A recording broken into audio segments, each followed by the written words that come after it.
Okay, so let's dive into this. We've got this source material on Pakistan, and yeah, I'm really keen to see what we can pull out here. Our goal really is to just quickly grab those key foundational ideas, maybe some surprising bits, to get a clearer picture of this, well, really dynamic South Asian nation.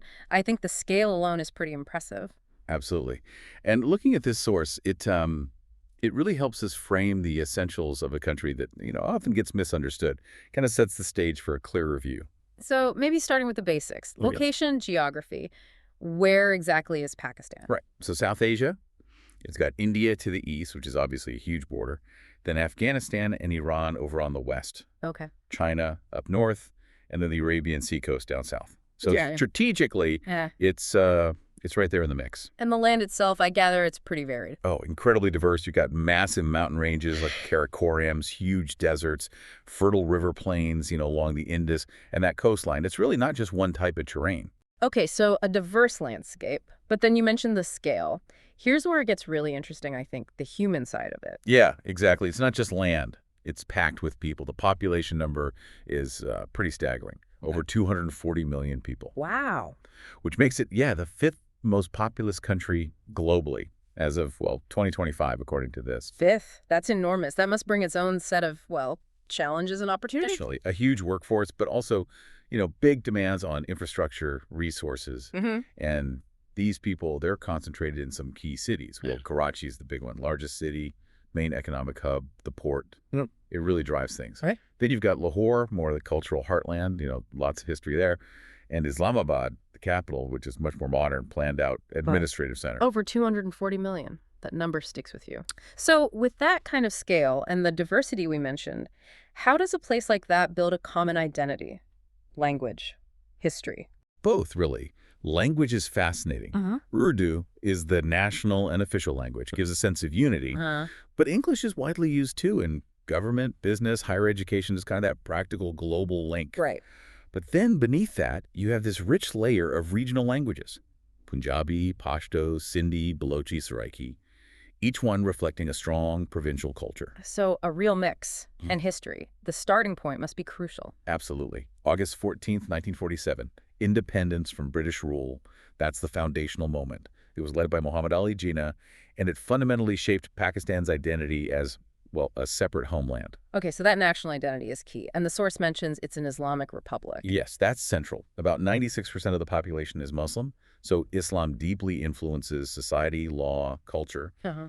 But it's important to remember there are also Christian, Hindu, Sikh communities, smaller groups, but still part of the country's fabric. Right, and the economy, the source calls it mixed. What does that actually look like on the ground? Well, agriculture is still very important. Things like cotton, wheat, rice, textiles are big exports, Mm-hmm. but it's definitely not the whole picture anymore. Okay. Industry is significant, and the service sector has been growing fast. And interestingly, IT, like software development and exports, is becoming a pretty noticeable player, kind of a quiet achiever there. Oh, interesting. So tech is actually a bigger deal than maybe people realize. Yeah, exactly. It's definitely growing. It hints at, a more diversified future. Got it. So moving beyond structures like economy and government, Mm. what about just the culture, the everyday feel? Mm. Food, music. Oh, it's incredibly rich and, again, really diverse depending on where you are. The food alone, I mean, you've got amazing stuff like biryani, nihari, all sorts of kebabs. Mm. Each region has its specialties. Makes sense. And the same goes for music, clothing styles, local festivals. Each province really has its own distinct cultural flavor. And for visitors or just people interested, any highlights the source mentions? Yeah, quite a few. You've got ancient history, Mm-hmm. like Mohenjo-Daro, which is, Indus Valley civilization stuff, super old. Wow. Then grand historical sites like the Badshahi Mosque in Lahore from the Mughal era. And then just stunning natural beauty. The Hunza Valley is famous, and of course, K2. K2, that's the second highest mountain in the world, isn't it? That's the one. Yeah, second only to Everest. So you have this incredible range from ancient human history to just, well, awe-inspiring nature. What's fascinating here is just that range. Mhm. Ancient sites, bustling modern cities, and these towering natural landmarks all in one country. So if we kind of tie this all together, what this deep dive really shows is a nation that's strategically important, culturally incredibly deep, and geographically just so varied. Yeah. It's way more complex and, frankly, more compelling than the quick headlines often suggest. So, what does this all mean for you listening?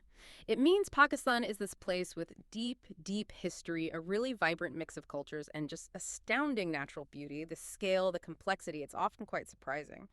And maybe the question to leave you with is, how does this blend the history, the diverse cultures, this huge growing population? How does that position Pakistan today? And maybe what part of its future, with all its potential and its challenges, interests you the most?